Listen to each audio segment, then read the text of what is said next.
మీరు phone pay, Google pay, Paytm లాంటి UPI apps వాడుతున్నట్లయితే August 1 నుంచి స్టార్ట్ అవబోతున్న ఈ కొత్త రూల్స్ అనేది మీకు తెలియాలి. అవునండి, ఎన్పిసిఐ అనేది నేషనల్ పేమెంట్ కార్పొరేషన్ ఇండియా అనేది మనకి ఆగస్టు 1 నుంచి కొన్ని కొత్త రూల్స్ అయితే తీసుకొస్తుంది.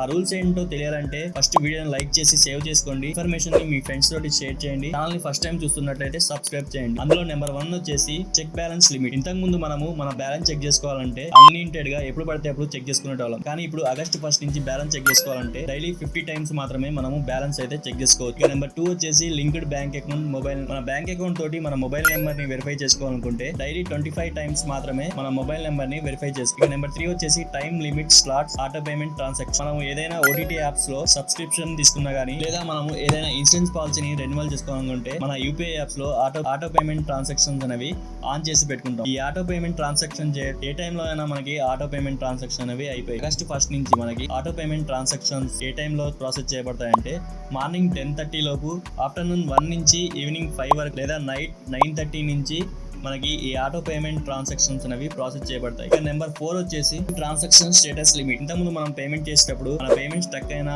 మన పేమెంట్ ప్రాసెస్ లో పడ్డా, పెండింగ్ లో ఉన్న మన పేమెంట్ స్టేటస్ ని ఎప్పుడు పడితే అప్పుడు చెక్ చేసుకునేటోళ్ళు. కానీ మన పెండింగ్ లో ఉన్న ట్రాన్సాక్షన్ స్టేటస్ తెలుసుకోవాలంటే 3 టైమ్స్ మాత్రమే మనం ఈ ట్రాన్సాక్షన్ స్టేటస్ ని తెలుసుకోవచ్చు. అది కూడా 90 సెకండ్స్ గ్యాప్. సో ఇది ఫ్రెండ్ ఆగస్టు 1 నుంచి మనకి ఎన్పిసిఐ తీసుకొస్తున్న కొత్త రూల్స్. ఈ యూపీఐ సర్వర్స్ మీద ఎక్కువ హై లోడ్ పడకుండా ఉండటానికి ఎన్పిసిఐ అయితే ఈ మార్పులు అయితే తీసుకొచ్చింది. ఈ ఇన్ఫర్మేషన్ ని యూపీఐ పేమెంట్ చేసే మీ ఫ్రెండ్స్ తోటి షేర్ చేసుకోండి. ఛానల్ ని ఫస్ట్ టైం చూస్తున్నట్లయితే సబ్స్క్రైబ్ చేయండి. మీలో ఎంతమందికి ఈ రూల్స్ గురించి తెలుసో కింద కామెంట్ సెక్షన్ లో కామెంట్ చేయండి.